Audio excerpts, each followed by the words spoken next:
Guys, welcome back to my channel. इस video में मैं बात करूंगी ESIC MTS का कट ऑफ कितनी जानी चाहिए मेरे ख्याल से, और मेरा अटेम्प्ट कितना था और एवरेज लोगों का अटेम्प्ट कितना हो सकता है। तो सबसे पहले अटेम्प्ट की बात कर देती हूँ। तो आप फिर एग्ज़ाम पे क्या क्या पूछा गया है वो बताऊंगी। नहीं, पहले वो बता देती हूँ क्या क्या पूछा गया। रीजनिंग में 2 पजल था। एक था सर्किल बेस जिसमें 6 इंसान्स बैठे हुए थे एंड ऑल फेसिंग सर्किल, और ये इसमें 5 क्वेश्चन था। और उसके बाद मंथ बेस्ड एक क्वेश्चन था कि 6 मंथ दिया गया था, बोला गया था इसको शायद कोई एग्ज़ाम देने जा रहे थे, इसको सजाओ। तो ये एक था। सिलॉग्स आए थे, एडवांस्ड वाला सिलॉग्स आए थे, ओनली फ्यू वाला ये आए हुए थे। और एक ब्लड रिलेशंस था जहाँ से 2 क्वेश्चंस थे या फिर 3 क्वेश्चंस था। या फिर नंबर था मतलब वही 3-4 सेट ऑफ नंबर दिया गया है, बोला गया है उसको अरेंज करो, फर्स्ट सेकंड वर्ड नंबर को इंटरचेंज करो। फिर वही वाला बैंकिंग पैटर्न वाला दिया गया था। और 2 मिसलेनियस से क्वेश्चन आया था। एक था कि कितने प्यारे, how many pairs are there in the word, एक वर्ड दिया गया था। और दूसरा था कि वीडियो था, बोला गया इसे असेंडिंग ऑर्डर, जैसे मतलब इंग्लिश अल्फाबेटिकल में आता है वैसे सजाओ और देखो कितने वर्ड अनचेंज्ड है। ये था रीजनिंग वाली बात। मैथ वाली बात थी, उसमें सिंप्लीफिकेशन था, एरिथमेटिक था। और एरिथमेटिक भी बहुत इजी था। और क्वाड्रेटिक इक्वेशंस देखने को नहीं मिला, ज़्यादा कुछ भी नहीं था, बस सिंप्लीफिकेशंस था और एरिथमेटिक था, कुछ और नहीं था। सीरीज भी नहीं था, कुछ भी नहीं था, सिर्फ एरिथमेटिक और आपका सिंप्लीफिकेशंस था। इंग्लिश का क्वेश्चंस, इंग्लिश में एरर डिटेक्शंस पूछा गया था। एरर डिटेक्शंस थोड़ा सा मतलब मॉडरेट टाइप का था, बाकी सारा पेपर इजी था, लेकिन मुझे थोड़ा लगा कि 4 क्वेश्चंस दिया गया था, उनमें से सिर्फ करेक्ट सेंटेंस को पूछना चूज करना था, ये वाला था एक। और उसके बाद आपकी थी स्पेलिंग एरर, वो डायरेक्ट दिया गया था। 4 स्पेलिंग दिया गया था, बोला गया था कि इसमें से कोई भी एक जो भी आपका करेक्ट स्पेलिंग है उसे उठाओ। वो भी बहुत ही इजी था। और उसके बाद क्या था, हो गया आपका एक अनसीन पैसेज था जो कि बहुत छोटा था और बहुत अच्छा था, प्यारा सा था। मतलब आप पढ़ के समझ के कर लोगे, एक ही बार पढ़ लो तो ही चलेगा। और वो स्टोरी बेस्ड था। और एक था अरेंजमेंट, सेंटेंस को अरेंज करना था, वो था। और फिर जीके की बात करूँ तो जीके में इंग्लिश का हो गया आपका। और जीके की बात करूँ तो जीके में क्या क्वेश्चंस आए थे। जीके में जो क्वेश्चंस आए थे, एक था कि बिपिन रावत का जो डेथ हो गया along with his wife and 11 other commandos, तो वो कौन सी स्टेट में था, तो कौन सी स्टेट में हुआ था ये एक्सीडेंट, तो ये तमिलनाडु था।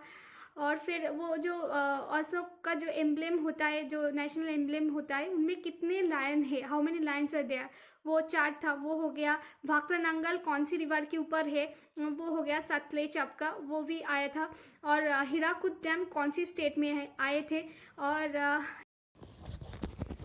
आप कोई भी एग्ज़ाम की प्रिपरेशंस कर रहे हो और बैंकिंग, रेलवे, एसएससी, कोई भी एग्ज़ाम का प्रिपरेशन कर रहे हो तो आपके लिए मॉक देना बहुत ज़्यादा इंपॉर्टेंट है।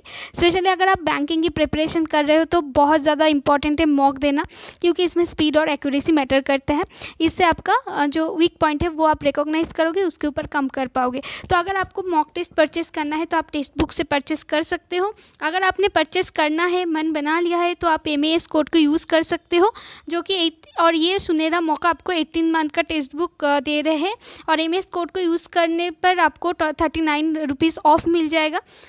ये आपको 360 में मिल जाएगा। ये 18 मंथ वाला पास है, आप देख सकते हो। यहाँ पे आपको कोई भी एग्ज़ाम हो, आप इन 360 रुपीज़ में आपको rail, SSC, banking, ESIC, ECGC, RBI, कोई भी एग्ज़ाम हो कॉम्पिटिटिव एग्जामिनेशन की फील्ड में, वो सारे एग्ज़ाम आप दे सकते हो। इसमें सेक्शनल और टॉपिक वाइज टेस्ट भी है।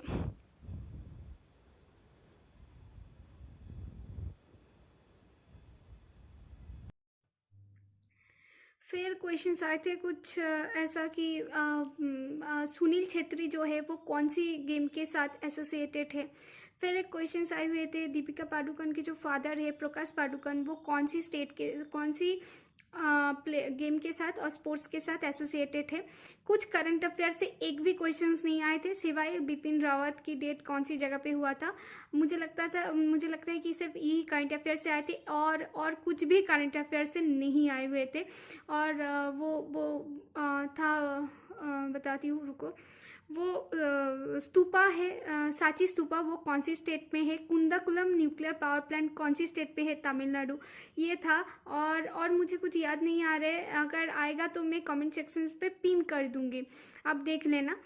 और फिर हो गया मेरी। आप बात करते कि मैंने कितना अटेम्प्ट किया था। तो यहाँ पे रीजनिंग में मैंने 25 ही अटेम्प्ट किया था। मैथ्स पे मैंने 25 अटेम्प्ट किए हुए थे। इंग्लिश पे मैंने 25 अटेम्प्ट किए हुए थे। और जीके में भी मैंने 25 अटेम्प्ट किए हुए थे। तो इससे मेरा टोटल जो स्कोर आते हैं वो आते हैं 100 आउट ऑफ 100। मैं किसी भी IBPS की एग्ज़ाम में कभी भी 100 अटेम्प्ट करके नहीं आई थी। यहाँ तक मैंने RRB असिस्टेंट का जो प्रीलिम्स था उसमें मैं 79 पे अटक गया था out of 80। And 97 IBPS clerk prelims में मैंने किया था, वो 3 पे नहीं कर पाई थी। लेकिन पहली बार मेरा IBPS का कोई भी ऐसा एग्ज़ाम है जिसमें मुझे 100 आउट ऑफ 100 अटेम्प्ट करने को मिले। और जीके मेरा 25 क्वेश्चंस कॉमन था, बिल्कुल कॉमन था। मैंने एक भी तुक्का नहीं लगाया। अगर मुझे ऐसा लगता कि मुझे तुक्का लगाना पड़ता मैं छोड़ देती, क्योंकि इतने सारे क्वेश्चंस कॉमन थे। अब बात करते हैं एग्ज़ाम लेवल की। तो एग्ज़ाम लेवल बहुत ही इजी था, बहुत ही हलवा लेवल था। आप यकीन मानो कट ऑफ बहुत हाई जाने वाले हैं फॉर श्योर, कोई दोहराई नहीं है, कोई डाउट नहीं है।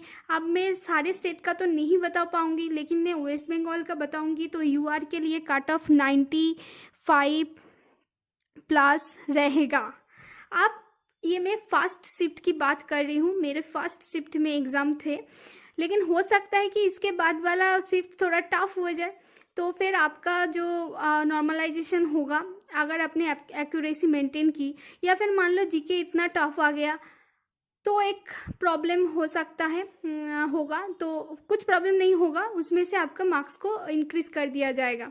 और जिन्हें भी इजी शिफ्ट मिले उनका थोड़ा सा कम घटा दिया जाएगा मार्क्स। तो आपके साथ फेयर होगा, कोई भी अनफेयर चीज़ आपके साथ नहीं होगा। तो लेकिन कट ऑफ 95 प्लस ही जाने वाला है मुझे जहाँ तक लग रहा है। और यस, ऑल द बेस्ट। इसका मेंस कब का है मुझे नहीं पता, मैं आज यूट्यूब पे सर्च करूँगी एग्ज़ाम एक्सपर्ट चैनल को, जहाँ पे हमेशा से ही डेट बताए जाते हैं। आकाश यादव सर की वीडियो है। आप लोग भी अगर न्यू कोई